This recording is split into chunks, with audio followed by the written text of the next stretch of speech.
it's cool that you're releasing stuff like this.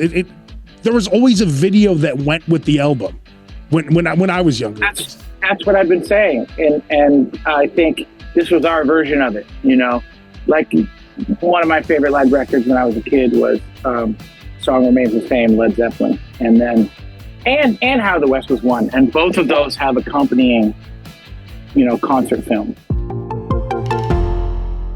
Dirty Honey, it's a new double album. I'm very excited about it. Mayhem and Revelry live, and I got John here from Dirty Honey. John, this is so awesome. A double vinyl coming out. And I think Dirty Honey, you guys, would you consider yourselves a live? I mean, you guys should be seen live, right? You're a live band.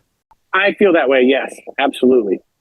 And that was one of the driving factors to doing a live record, which some people might say is early in our career, but that factor being how many fans and critics and just people in the press and just people around who after they saw us live would say, I love the records, but you guys are better live. There's like a second gear or a third gear. Yeah. It's like another animal. And I think after enough times of that being said, and in conjunction with us realizing we wanted to bring more of our own sound gear live, we made sure we could get gear that we could record. And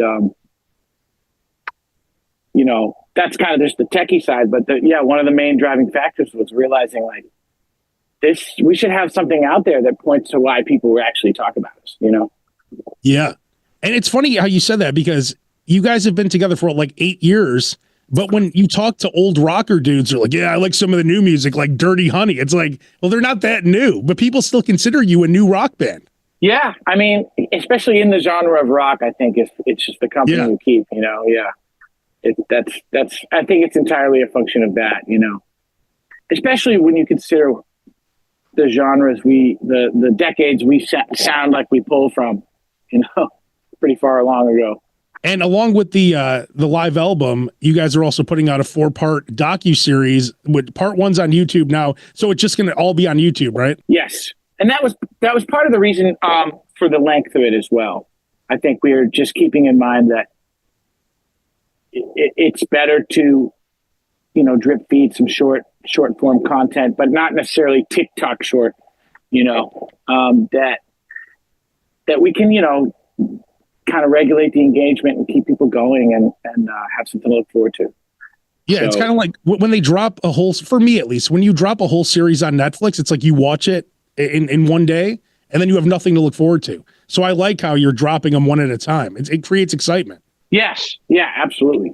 Like I just watched the first episode of White Lotus last night, and now I'm like, because they're doing, it's one at a time. And I can't wait. I can't wait. It's like old school, it's like, I can't wait for the next episode. I didn't binge watch 4 last night, Exactly. Yeah, like when Game of Thrones, like I was big into Game of Thrones until that last episode, which kind of ruined everything for me. But like, yes, it was a top last season. Oh.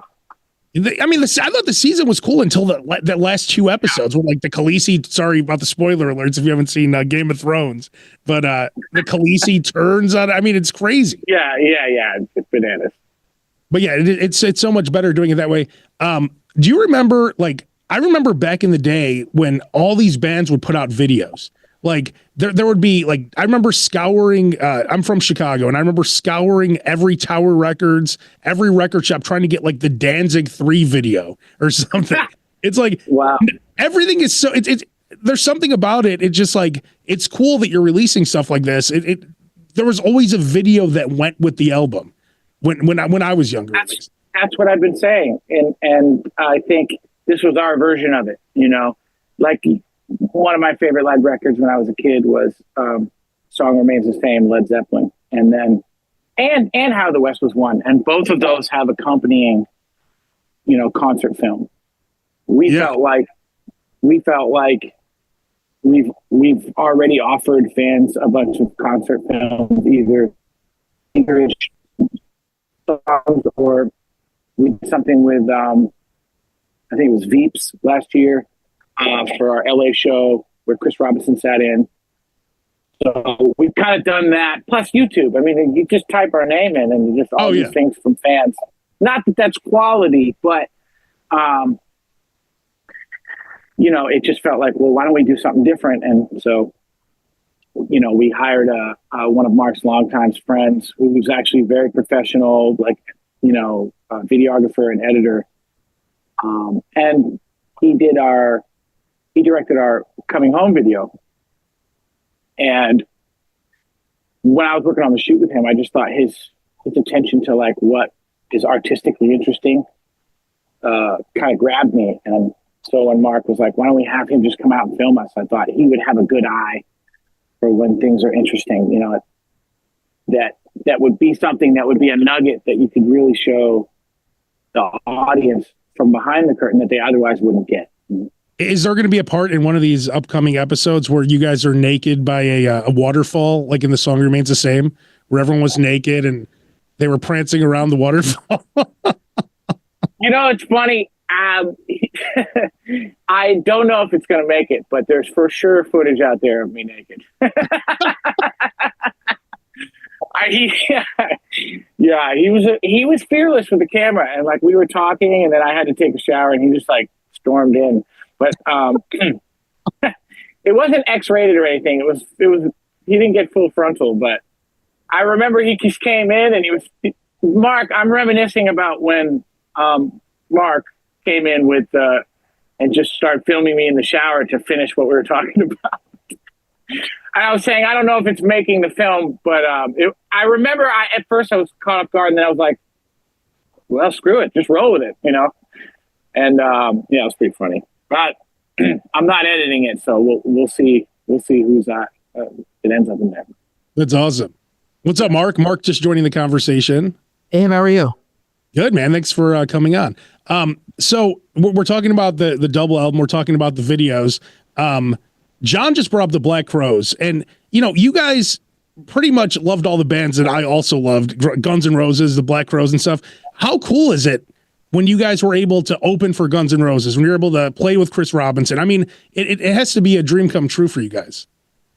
Yeah, for all of us, especially. I think, you certainly hope for those things when you start out doing this for a living, but you never really know if any of those dreams are going to come true. But yeah, Guns N' Roses and the Black Crowes, those are two of my favorite bands all time. So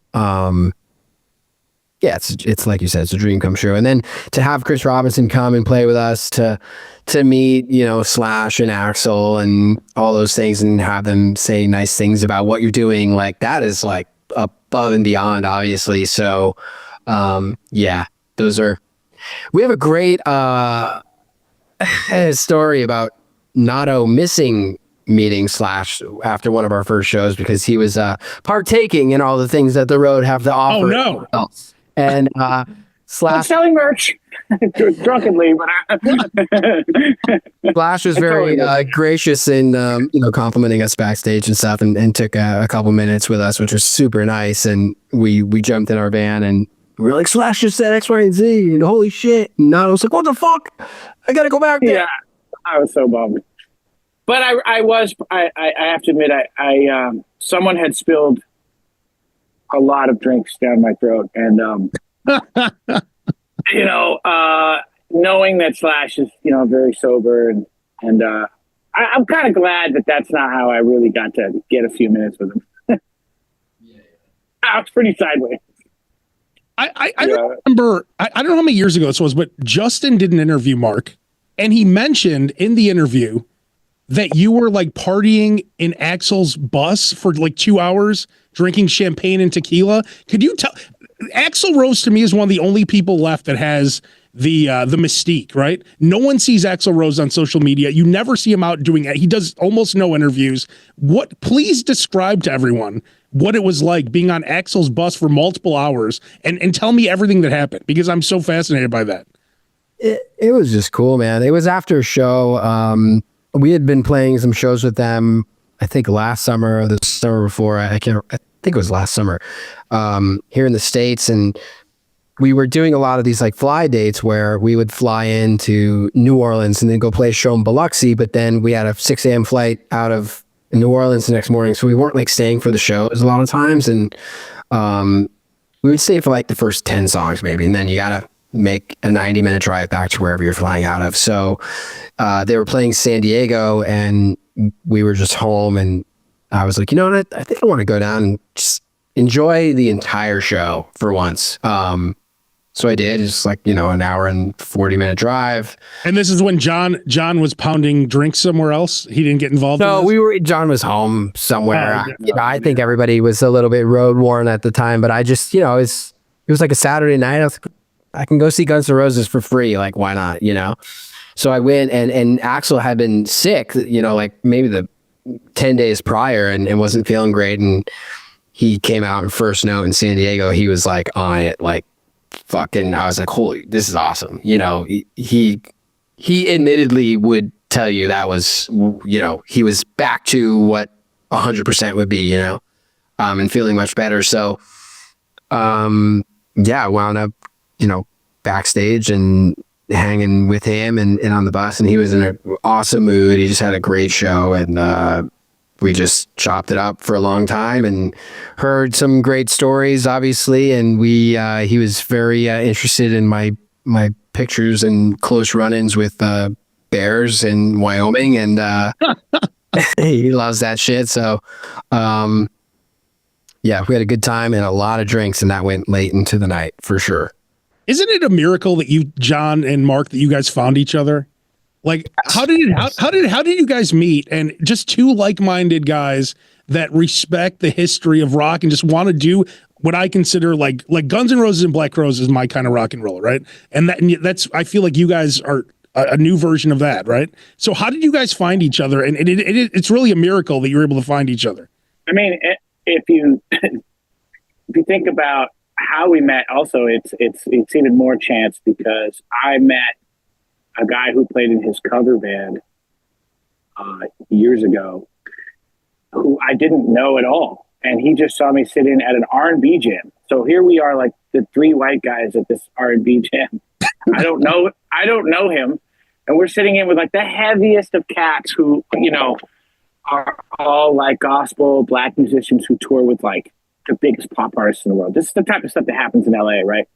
And we're just it's just like fit in if you can kind of thing. And you jam a tune and wing it. And I did that. And then this kid who played with him was like, he just introduced himself to me, and then nothing really happened. And then I don't know how much time passed, quite a while, months. And he called me one day and was like, I play in this rock unit. We just do covers that I feel like you would fit in well.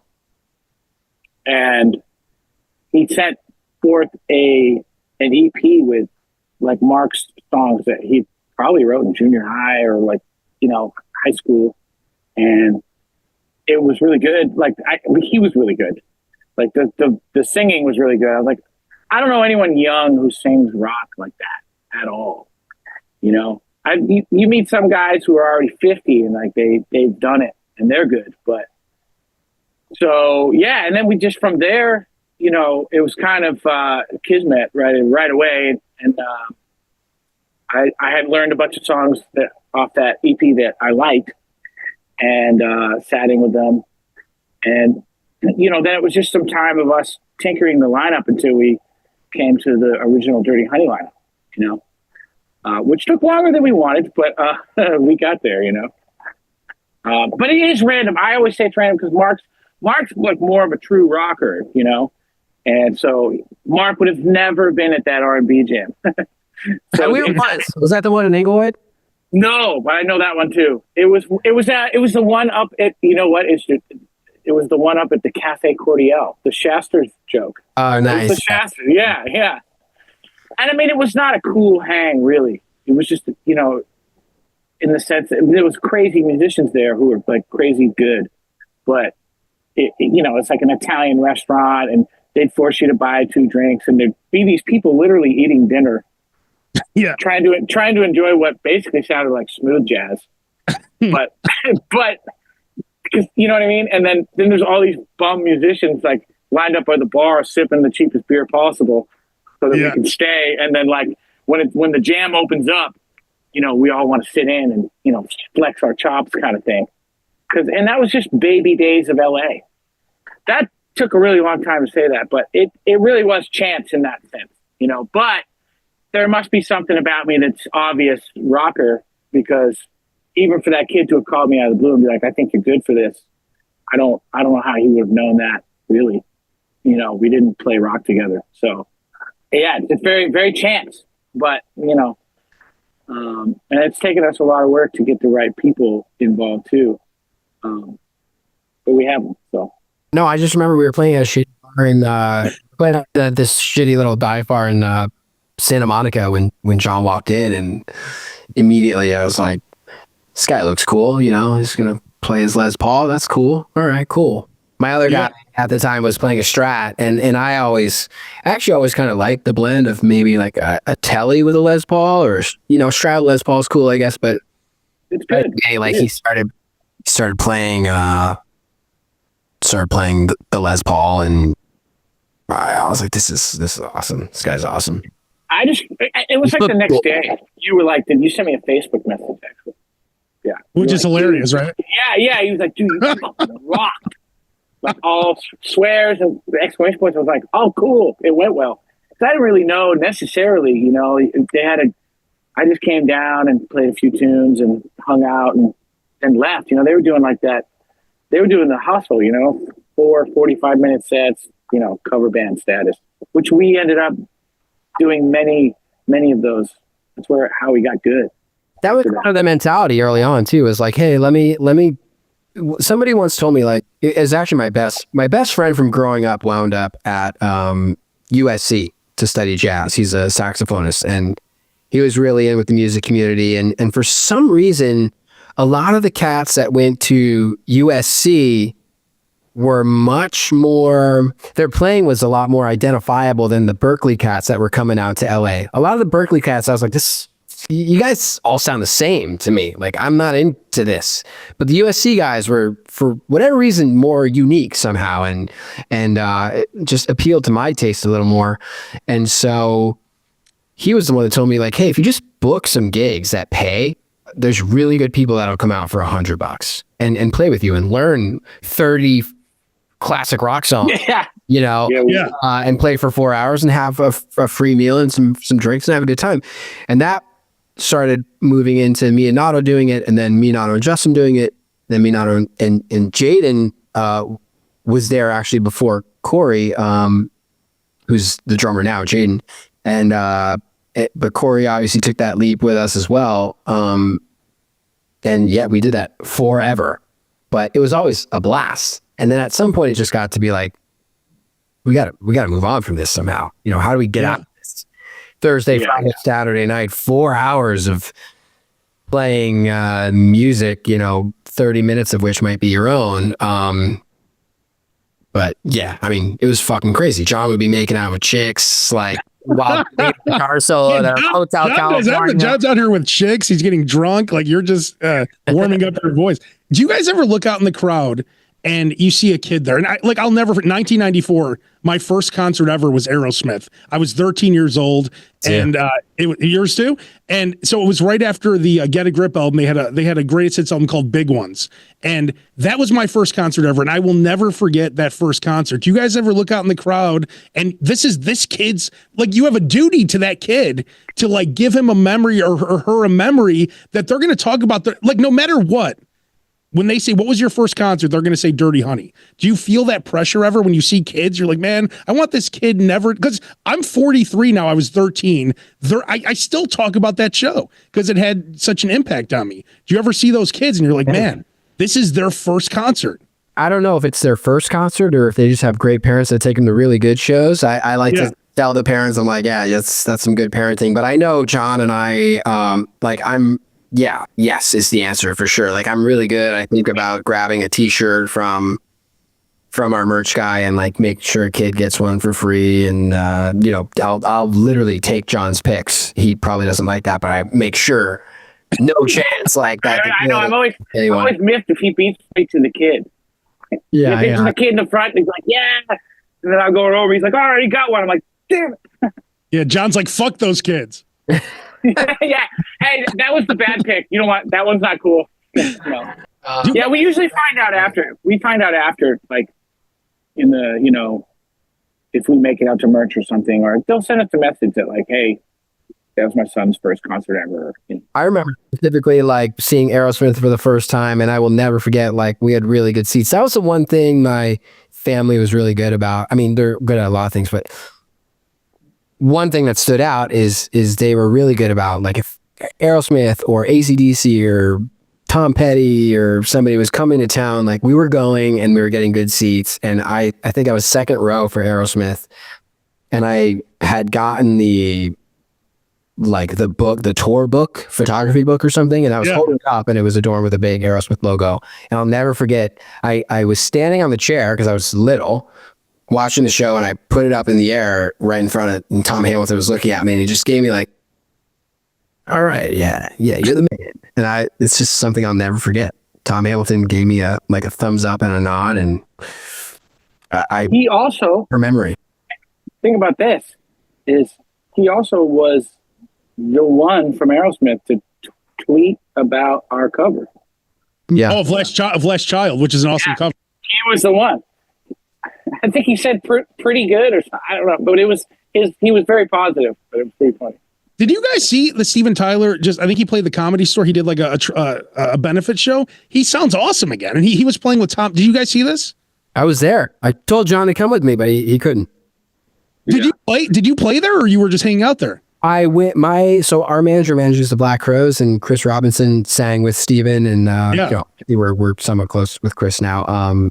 And Rich, and everybody in that camp, like, they're all awesome.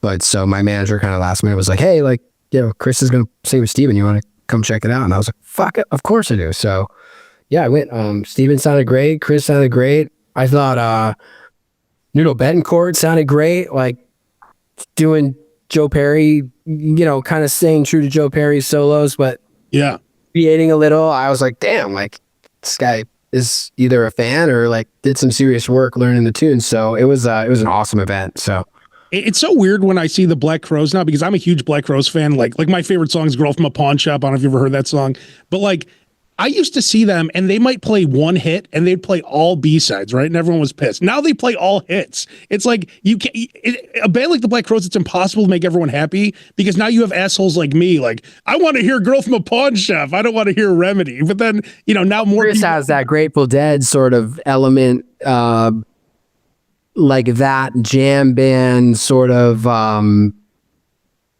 throw the set list away, let's be obscure. That's in him, I know, Yeah. And he's told us a million times, he's like, I don't give a fuck about like anything. Like, I'll take this quote unquote Ferrari and I'll fucking crash it in the wall and on a burning blaze, because it's my fucking career to ruin. I don't care. But I think they're more like 50-50 now. They played a lot of their new record last time I saw them. Still played some of the hits, and I think that's a good. It was a good move for them to reunite and kind of play the big time stuff from the glory days, especially after pleasing guys such as yourself for probably the past. Up until their breakup, they did like 10 years of like, all right, we're just gonna do whatever we want, and which means not the hits. So it was a good play, I think, for them to, and we were fortunate enough to end up opening on that return tour where they celebrated what made them big. And there is always that thing where guys are going to look at it as cheesy or just kind of gimmicky to do an album tour. But when enough time passes, I think it's a nice move. People, you do want to go back at some point, Yeah, well, when you guys feel it, when you guys play your hits, there's always a difference in the crowd, right? I mean, it just happens. There's some people there that are just casual fans. Yeah, absolutely. And even if they're not, I think the person even who thinks they don't like the hit, in a room full of people really enjoying it, they like it too. It's funny. We played a casino somewhere in America on this last whatever the last tour was, and I specifically remember like, fuck, like this, I hate playing casinos. Like, they're usually sterile and just not that fun, and everybody hates playing casinos. Like, don't get me, the money until you get the check. Yeah, until you get the check. The check is sick, and the steak dinner to go with it. Yeah. They always, the staff is always cool. They always take care of you. It's just something about like, would you rather be at the Fillmore East or West, whatever, or a casino? Like there's something special about the Fillmore, like that's how it is. But I remember specifically walking out and I was like, this is going to be fucking brutal. And then it was awesome. And I remember I had one of my childhood friends was there and we played When I'm Gone. He was like, you should fucking start with that, man, because the fucking night changed when you guys played that song. And I was like, interesting, that's interesting. So then we started touring with starting with Won't Take Me Alive on a few shows, and that changes the dynamic of everything. And it makes a difference. I feel like you guys are a band though, if people don't know the songs, I think they still will enjoy them. It's not like one of those things where you have to know all the songs. Like this is just a badass band, like rocking hard, and it's just fun to watch, even if you don't know the song. I would think. There's not. Yeah, I agree. King, the Struts, like we're probably all in that. There's a little bit of a show element to all of it. Marcus King is unbelievable musician, so I think a lot of anything that he's going to sing or play is going to sound beautiful, and it's going to be tough not to enjoy it. Like Stapleton, Yeah, Stapleton has plenty of songs that aren't hits, but he can sing the hell out of anything. So it's gonna be, you're like, wow, that sounds amazing. So it's live Mayhem and Revelry, 2-disc vinyl, and then you have the videos on YouTube. It's so awesome to check in with you guys and buy the vinyl. Buy it, like it's nice to hold something. Like when I was a kid, you would go to Tower Records. And you would scroll through and you'd be like, man, look at this cover art. It's fucking awesome, right? So just buy it. Buy the vinyl. Like it's not the same. Just digital's not the same. I mean, I only listen, I don't even listen to vinyl. I'm just saying, like, it's just different to hold something. And it's like you're scrolling through, you're reading the lyrics. Like it's just an experience. Yeah, I agree. Yeah, we were just talking about the physical mediums the other day, and just that's it's actually coming back a little bit. It is. It is back. We find that vinyl's doing great. Vinyl's doing great. So that's the best way for sure to support an independent band like ourselves, along with like buying a T-shirt or whatever. But just enjoy it however you most enjoy things, in my opinion. And last thing, when's the next U.S. tour? What's coming next? We got some big stuff happening in the next couple weeks here. We're going to make an announcement, I think, probably within the next week or two about touring. And then the next U.S. one, that's a good question. I don't think we have anything on the books yet. And new album, like an actual new album, not live, like of new material? Later this year, I would think. John, what do you think about that? I'm hoping later. I mean, that's what I've been saying to everybody. Is like, I'm hoping the end of the year. I think it's John, what's the best song that you guys have for the new album that's coming out? Sorry. The unreleased songs that no one knows about. What's the best song? Oh, that's easy. Oh. I know which one it is for you. You love that. Oh, which one is it? The one that we wrote for that thing. The one that we wrote for the thing, that didn't make it. That didn't make it. The shuffle or the it's hard to be cryptic right now. I know. This is like two parents trying to like spell things out so their kid doesn't know what's going on. I could like poorly sing it, WEAREGOINGTOSLEEPNOW. Yeah. Look, there's some really good strong ideas. Mark, you don't want to sing the chorus of that one, right? You know what? I don't think I'm lyrically gonna stick to what's on the demo. Oh yeah. So it might not even be worth. It wouldn't hold up for you, unfortunately. Well, you guys are awesome. I love you guys. Live Mayhem and Revelry. Get the vinyl. If not, you listen on wherever you stream your music. And thank you guys so much. It was awesome checking in with you guys. Likewise. Thank you. Rock and roll lives, baby. You're the man. Cheers. You guys are awesome. Thank you. Cheers, man. Bye.